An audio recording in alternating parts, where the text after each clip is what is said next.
Hi guys, welcome back to my channel Monalisa Sanskrit youth career पर।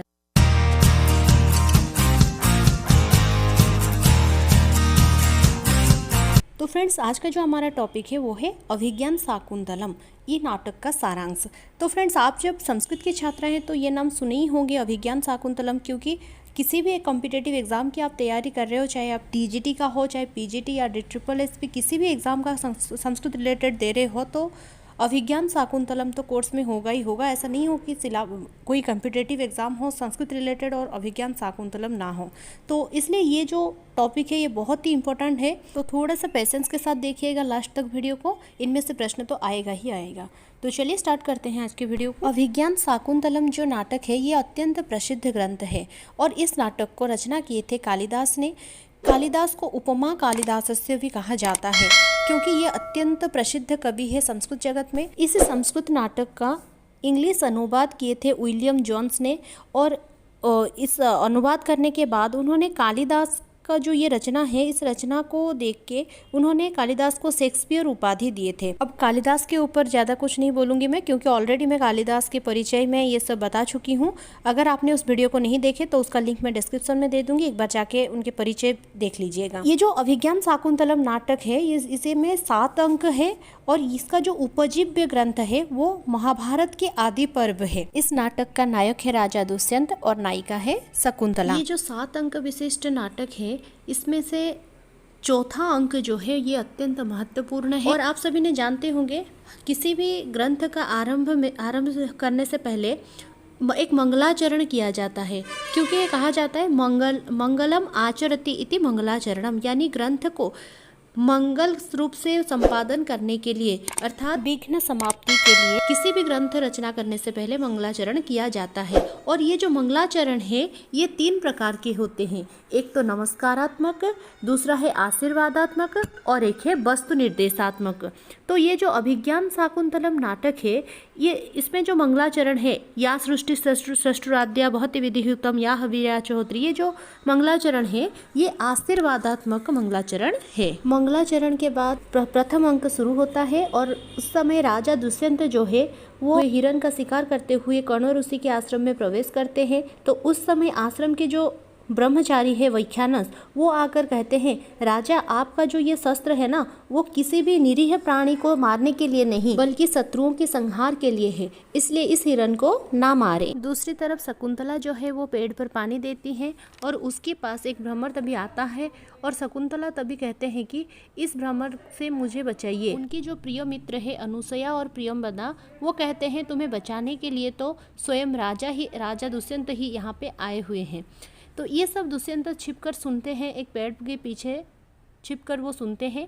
उनके जो मित्र हैं वो मित्रों के द्वारा फिर बाद में क्या होता है ना, शकुंतला और राजा दुष्यंत का परिचय होता है और उन दोनों एक दूसरे से फिर आसक्त हो जाते हैं। फिर राजा शकुंतला को एक अंगूठी देते हैं। उस समय शकुंतला उनके जो मित्र है प्रियंवदा और अनुसया अंगूठी देने के कारण जब पूछते हैं तो राजा कहते हैं ये तो मैंने सिर्फ उपहार के रूप में मैंने ये अंगूठा दिया है। इस प्रकार से प्रथम अंक का समाप्त हो जाता है। फिर द्वितीय अंक का प्रारंभ होता है।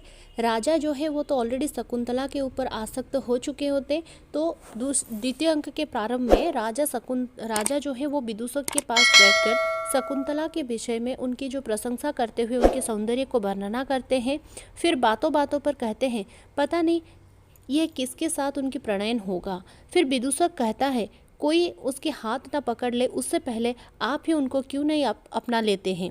तब राजा कहते हैं ऋषि कण्व जो है वो अभी शचीतीर्थ में गए हुए हैं। इस प्रकार से राजा और विदूषक दोनों के बीच में बातचीत होते होते अचानक से दैवारक आकर कहता है कि राजधानी से राजमाताओं का संदेश वाहक करभग आया हुआ है और करभग से यह संदेश मिलता है कि आगामी चौथे दिन पुत्र पिंड पालन नामक उपवास होगा, उसमें राजा आकर सम्मिलित हो, ये राजमाताओं के आदेश है। तो ये सुनकर राजा जो है वो विदूषक को कहते हैं आप तो मेरे मित्र हैं और जो माता है वो आपको भी पुत्र के समान ही मानते हैं, इसलिए आप एक काम कीजिए, आप जाकर यह पुत्र कार्य को पूरा कीजिए और तब तक मैं यहाँ तपोवन की रक्षा करता हूँ। तो इस प्रकार से द्वितीय अंक भी समाप्त हो जाता है। तृतीय अंक के प्रारंभ में शकुंतला के मन में जो राजा के लिए प्रेम भावना होता है वो अपने सखियों को बताते हैं। सखियों मतलब उन अनुसया और प्रियंवदा को बताते हैं। तो वो दोनों क्या करते हैं ना, राजा के प्रति प्रेम पत्र लिखते हैं। फिर राजा और शकुंतला दोनों का गांधर्व विवाह हो जाता है। थोड़ी देर में गौतमी वहाँ पे आके पहुँच जाते हैं और वो शकुंतला को लेके साथ में चले जाते हैं। फिर सायंकालिक जो यजन कर्म है वो प्रारंभ होता है। अग्निमयी वेदी के चारों ओर फैले हुए सायंकालिक मेघ के समान कपीश वर्ण के अनेक प्रकार के भय को दिखाती हुई राक्षसों की छिपाई चली जाती, मतलब जो छाया है वो चल रही है। तो उतने में राजा निकल जाते हैं अपने स्वराज्यों के प्रति राक्षसों को वध करने के लिए। तो इस प्रकार से तृतीय अंक भी समाप्त हो जाता है इसमें। फिर चतुर्थ अंक प्रारंभ होता है। ये जो चतुर्थ अंक है ना फ्रेंड्स, इसको थोड़ा ध्यान से देखिएगा क्योंकि इसमें से बहुत सारे प्रश्न आता है। और अभिज्ञान शाकुंतलम जो नाटक है इसमें चतुर्थ अंक अत्यंत महत्वपूर्ण होता है। तो चतुर्थ अंक का प्रारंभ होता है, राजा तो चले जाते हैं राक्षसों को वध करने के लिए। उसके बाद वो जाने पर शकुंतला जो है वो विरह में राजा के बारे में सोचने लगते हैं। जब वो सोचते रहते हैं तो उतने में दुर्वासा ऋषि जो है वो आते हैं। वह जो बोलते हैं शकुंतला उसको सुन नहीं पाती है क्योंकि वो जो राजा के चिंतन में पूरी तरह से वो डूबी रहती है। तब दुर्वासा ऋषि जो है वो थोड़ा क्रोध स्वभाव के थे, गुस्से स्वभाव के थे। तो वो क्रोध में अभिशाप देते हैं कि तुम जिसके चिंतन कर रहे हो और जिसके चिंतन के कारण आए हुए तपोनिधि को नहीं जान सकी, वह याद दिलाए जाने पर भी याद नहीं कर पाएगा, जैसे कोई पागल अपने पहले की बातों को याद नहीं कर पाता है। यह बोलकर चले जाते हैं। फिर अनुसया जो है वो जाकर उन्हें क्षमा प्रार्थना करती है। तब ऋषि दुर्वासा जो है वो बोलते हैं कि किसी भी अभिज्ञान को जब दिखाने से वो उनका शाप दूर हो सकेगा। तपोवन के जो ऋषि है कण्व ऋषि, वो सची तीर्थ में गए हुए होते हैं। तब सची तीर्थ से वो वापस लौटते हैं। जब वो लौटते हैं तब उनको पता चलता है कि शकुंतला जो है वो राजा दुष्यंत के साथ उनका गांधर्व विवाह हो चुका है और शकुंतला जो है वो अभी गर्भवती है। तो जब उनको पता चलता है तो वो क्या करते हैं ना, शकुंतला की विदाई के लिए तैयारी करते हैं। शकुंतला की विदाई होगी यह सोचकर कण्व ऋषि जो है उनका हृदय विषाद हो जाता है। अश्रुपूरित नेत्रों से कुछ दिखाई नहीं देता है उन्हें। साथ ही पूरी तपोवन शकुंतला की विदाई की वियोग से दुखी हो जाते हैं। चेतन जगत के साथ साथ तपोवन की जड़ जगत भी शकुंतला को वियोग असह्य हो जाता है। फिर उसके बाद उनका विदाई होगा, इसलिए सारंगरोप और सारदूत दोनों को आदेश होता है शकुंतला को लेके छोड़ने के लिए। यानी शकुंतला को छोड़ने के लिए साथ में गौतमी, सारंगरोप और सारदूतों जाते हैं। सब आशीर्वाद के साथ शकुंतला की विदाई करते हैं। इस तरह से चतुर्थ अंक का समाप्त होता है। पंचम अंक के प्रारंभ में राजा और विदूषक एक साथ बैठकर बात करते हैं और बात करते करते अचानक से एक मधुर वीणा की आवाज़ सुनाई पड़ती है। तब विदूषक उस वीणा की आवाज़ को सुनकर कहते हैं, महाराज जरा कान लगाइए, ताल तथा लय से शुद्ध वीणा की स्वर संयोग सुनाई दे रही है। यह निश्चित रूप से समादरणीय हंसवती संगीत का अभ्यास कर रहे हैं। तो राजा ज़रा सुनते हैं और सुनकर विदूषक को बोलते हैं, मित्र तुम जाके मेरी ओर से बोल दो, अच्छी तरह से उपलब्ध हो गया। तब विदूषक चले जाते हैं और कंचुकी प्रवेश करके कण्व संदेश के साथ शस्त्री के साथ तपस्वी आने का संदेश देते हैं। राजा सभी तपस्वियों से मिलते हैं। दुर्वासा ऋषि के अभिशाप के कारणवशतः वह कुछ याद नहीं कर पाते हैं। शकुंतला अपने घूंघट को हटाकर कितना भी कोशिश कर ले पर वह राजा बिल्कुल भी याद नहीं कर पाते हैं और वह शकुंतला को स्वीकार नहीं करते हैं। फिर शकुंतला आखिर में कहती है, ठीक है, अब मैं आपको किसी चिन्ह दिखाकर आपकी शंका दूर कर देती हूँ। उस समय जब वो अंगूठी को दिखाने की कोशिश करते हैं तब वो देखते हैं उनकी उंगली में अंगूठी नहीं है। तो गौतमी कहते हैं, निश्चय ही सक्रावतार क्षेत्र में शची तीर्थ के जल की वंदना करते समय तुम्हारे हाथ से अंगूठी गिर गई है। फिर शकुंतला ये अपना दुर्भाग्य मानती है। ये सब देखकर सारंगरव चिढ़ जाते हैं और कहते हैं, हे राजा, ये आपकी पत्नी है, आप चाहे तो इसे स्वीकार कीजिए या चाहे तो त्याग दें। गुरु की जो आज्ञा था हम उससे पालन किए हैं, अब आपकी मर्जी, अब हम चलते हैं। शकुंतला ये सुनकर घबरा जाती है। सारंगरब, शार्दूल और गौतमी तीनों चले जाते हैं। ये सब देख के राजा द्वंद्व से अपने पुरोहित को इसका उपाय पूछते हैं। फिर जो पुरोहित है वो राजा को सलाह देते हैं कि जब तक इस देवी की प्रसव नहीं होता है तब तक इसे यहाँ रहने दीजिए, क्योंकि अच्छे सामुद्रिकों ने पहले ही अपनी भविष्यवाणी दिए हैं कि आपका पहला जो पुत्र होगा वो चक्रवर्ती के लक्षण से युक्त होगा। यदि बच्चा उस लक्षण से युक्त होगा तो आप शकुंतला को अभिनंदन के साथ स्वीकार करेंगे, अन्यथा उसको अपने पति के वहाँ छोड़ देंगे। ये सब सुनकर शकुंतला पृथ्वी माँ की शरण लेती है।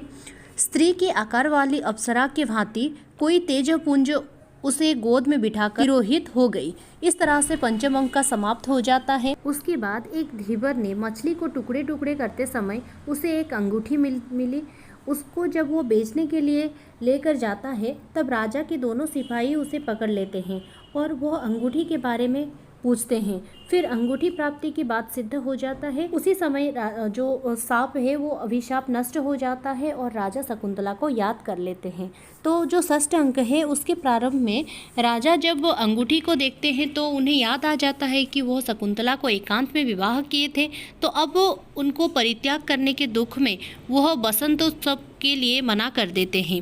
राजा भी अत्यंत दुखी होते हैं शकुंतला से बिछड़कर। फिर विदूषक पूछता है किस उद्देश्य से आपने यह अंगूठी शकुंतला को दिए थे, तो राजा कहते हैं जब वह तपोवन से प्रस्थान कर रहे थे तो शकुंतला पुनः मिलन के बारे में पूछी थी, तो राजा ने यह अंगूठी देकर कहे थे जब तक उनके नाम के सभी अक्षरों को वह गिन पाएगी तब तक अंतःपुर से कोई ना कोई उन्हें लेने के लिए आ जाएंगे, परंतु वह उस कार्य को पूरा नहीं कर पाए। सची तीर्थ में गंगा की वंदना करते समय शकुंतला के हाथ से अंगूठी जल में गिर गई। फिर थोड़ी देर में राजा दुष्यंत राक्षसों के संहार के लिए स्वर्ग प्रस्थान करते हैं। फिर प्रारंभ होता है सप्तम अंक। राजा दुष्यंत स्वर्ग में राक्षसों का संहार करते हैं और आते समय जब मातली कहते हैं यह हेमकूट नामक पर्वत जो कि तपस्वियों का सर्वोत्कृष्ट स्थान है, ब्रह्मपुत्र मरीचि के पुत्र जो प्रजापति कश्यप हुए, वे देवताओं तथा दैत्यों के पिता अपनी पत्नियों के साथ इस पर्वत पर तपस्या करते हैं। तो ये सुनकर राजा कश्यप दर्शन के लिए जाते हैं। वहाँ मातली राजा आने की सूचना इंद्रगुरु कश्यप को देने जाते हैं, तो राजा एक अशोक वृक्ष की छाया में बैठते हैं। थोड़ी देर में देखते हैं एक बच्चा शेर के बच्चों को तंग करता है। उसको देखकर राजा के मन में उस बच्चे प्रति वात्सल्यता भावना आती है। जब तापसी के कहने पर राजा उस बच्चे के सिंह शिशु को छुड़ाने जाते हैं तो उस बच्चे को स्पर्श करते साथ ही उनके मन में सुख तथा आत्मज अनुभव होता है। तो जो बालक है वो सिंह शिशु के साथ खेलते खेलते उसके हाथ से रक्षा करंडक जो है वो गिर पड़ता है। राजा उसको उठाने जाते हैं तो उसी समय दोनों तपस्वियों उन्हें रोक देते हैं। राजा उसका कारण पूछते हैं तो उसका कारण बताते हुए दोनों तपस्वियां कहते हैं कि ये जो महौषधि है ये जात कर्म के समय इस बच्चे को भगवान कश्यप ने दिया था। पृथ्वी पर गिर जाने पर इसकी माता पिता या स्वयं को छोड़कर दूसरा कोई इसे स्पर्श करता है तो जो सर्प है तो सर्प उसे दंशन कर देता है। तो ये सुनकर राजा पूछते हैं कि क्या ये बात सच है, आपने इससे पहले कभी देखा है? तो दोनों तपस्वियों कहते हैं कि हाँ, हमने तो बहुत बार देखा है, लेकिन तब तक राजा उसे छूने के बाद भी उन्हें कुछ नहीं होता है। यह आश्चर्यजनक बात को शकुंतला को बोलने के लिए दोनों तपस्वियां निकल जाते हैं। फिर शकुंतला आने के बाद राजा दुष्यंत और शकुंतला का पुनर्मिलन हो जाता है। ऋषि अदिति जो है वहाँ वो आशीर्वाद के साथ उस समय कहते हैं ये जो सर्वदमन है ये दीर्घायु होकर मातृकुल एवं पितृकुल को अलंकृत करें। भाग्यवशात राजा दुष्यंत, शकुंतला और सर्वदमन ये तीनों श्रद्धा, वित्त तथा विधि के साथ एकत्रित हो गए हैं। ये जो आपके पुत्र है वह शत्रु रहित होकर अनुद्धत तथा स्थिर गति वाले रथ के द्वारा सप्त समुद्रों को पार करके सप्त द्वीप पृथ्वी पर विजय प्राप्त करेगा। तपोवन के सभी शत्रुओं का बलपूर्वक दमन करने के कारण यहाँ सर्वदमन कहलाएगा। पुनः संपूर्ण लोकों का भरण करने के कारण यह भरत कहलाएगा। तो इस प्रकार से अभिज्ञान शाकुंतलम नाटक पूरा हो जाता है। आई होप कि फ्रेंड्स ये वीडियो आपके लिए बहुत हेल्पफुल होगा। वीडियो कैसा लगा कमेंट बॉक्स में लिख के ज़रूर बताना। अच्छा लगा हो तो थोड़ा सा लाइक और शेयर करना ना भूलें, और अभी तक अगर आपने मेरे चैनल को सब्सक्राइब नहीं किया तो जल्दी से जाकर सब्सक्राइब कर लीजिए और साथ ही बेल आइकन को दबा लीजिए। तो चलिए फ्रेंड्स, नेक्स्ट वीडियो में फिर मिलते हैं। जय तु संस्कृतम, जय तु भारतम। धन्यवाद।